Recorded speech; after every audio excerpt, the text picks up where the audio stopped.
U.S. lawmakers voice support for Falun Gong on 27th anniversary of peaceful appeal in Beijing. A group of lawmakers has expressed solidarity with Falun Gong practitioners on the 27th anniversary of a peaceful protest in China, an event whose impact still reverberates today. The peaceful gathering, now known as the April 25th Appeal, took place on that day in 1999. It marked one of the largest protests in Communist China's recent history, as about 10,000 Falun Gong practitioners gathered in the capital Beijing, seeking to secure the release of detained adherents and the right to practice their beliefs freely. The event did not lead to expanded freedoms. Less than 3 months later, the Chinese Communist Party launched a brutal persecution against the group. The persecution continues unabated to this day, with some experts describing it as a cold genocide. Each and every day, and especially on April 25th, we honor and remember the unwavering courage and conviction of Falun Gong practitioners worldwide, who continue to endure the Chinese Communist Party's cruel campaign of persecution, defamation, and transnational repression.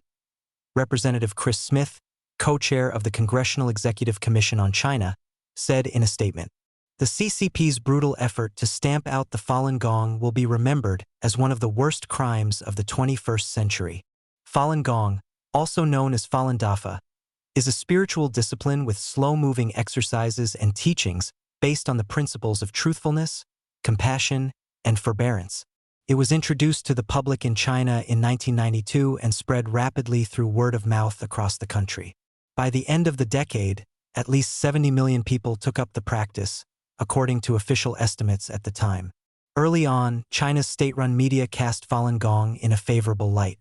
A 1993 article in China Today, a state-run magazine, described its broad appeal, noting that practitioners came from all walks of life and included military personnel, government officials, professors, and students. In November 1998, state-run publication Yangqing Evening News reported that about 5,000 people gathered in a park to practice Falun Gong exercises.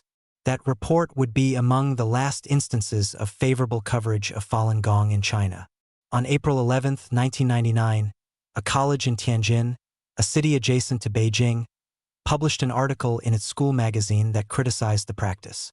The publication prompted Falun Gong practitioners in the city to seek out local government officials and school representatives to address the misleading allegations made in the article.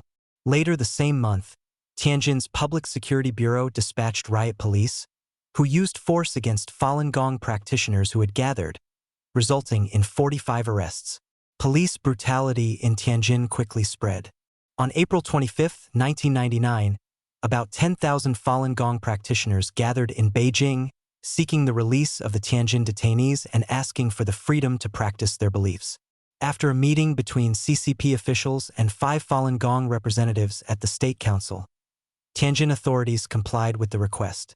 However, less than 3 months later, on July 20, 1999, the CCP launched a nationwide campaign to eradicate Falun Gong.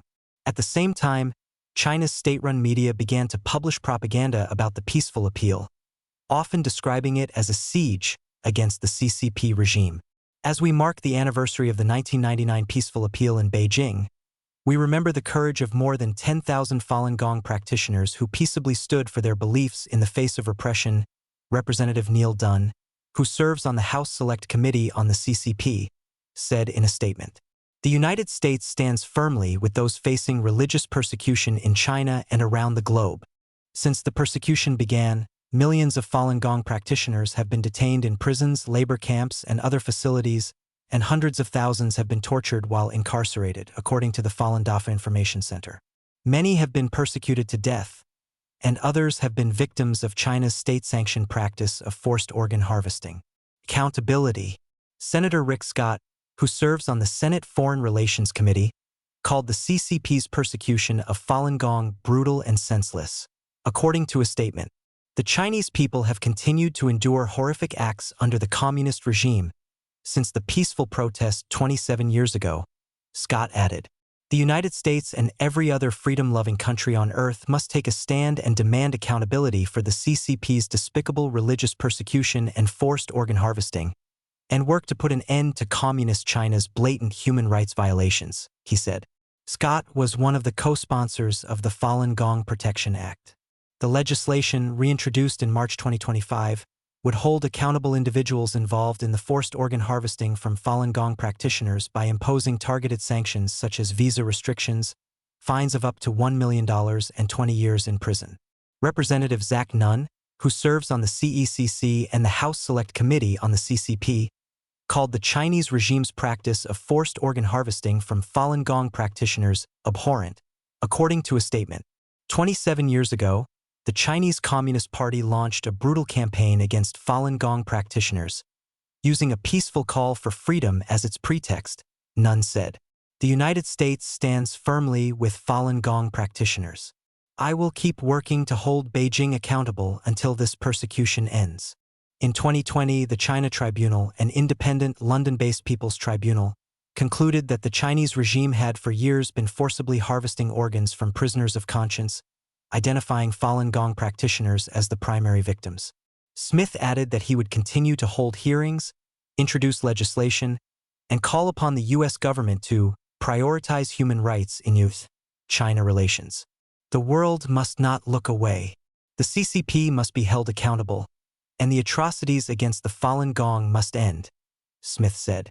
Representative Tom Tiffany, who serves on the House Judiciary Committee, said he remains deeply concerned about religious minorities, political dissidents, artists, journalists, and human rights advocates who are facing persecution in China.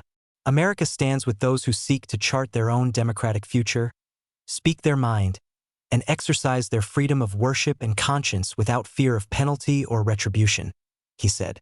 Tiffany pointed out that the CCP has subjected some Falun Gong practitioners to criminal penalties.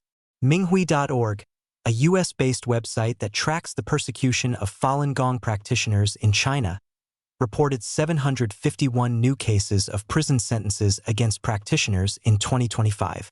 One of the longest sentences, 8 years, was handed to Meng Qingjie, a 72-year-old retired elementary school teacher, in March 2025.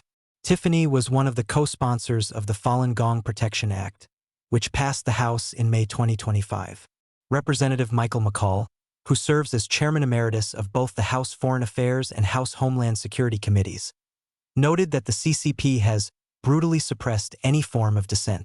Today, on the anniversary of Falun Gong's peaceful protests on April 25, 1999, I strongly condemn the CCP's ongoing oppression of these practitioners and vow to stand with all victims of the CCP's tyranny, McCall said.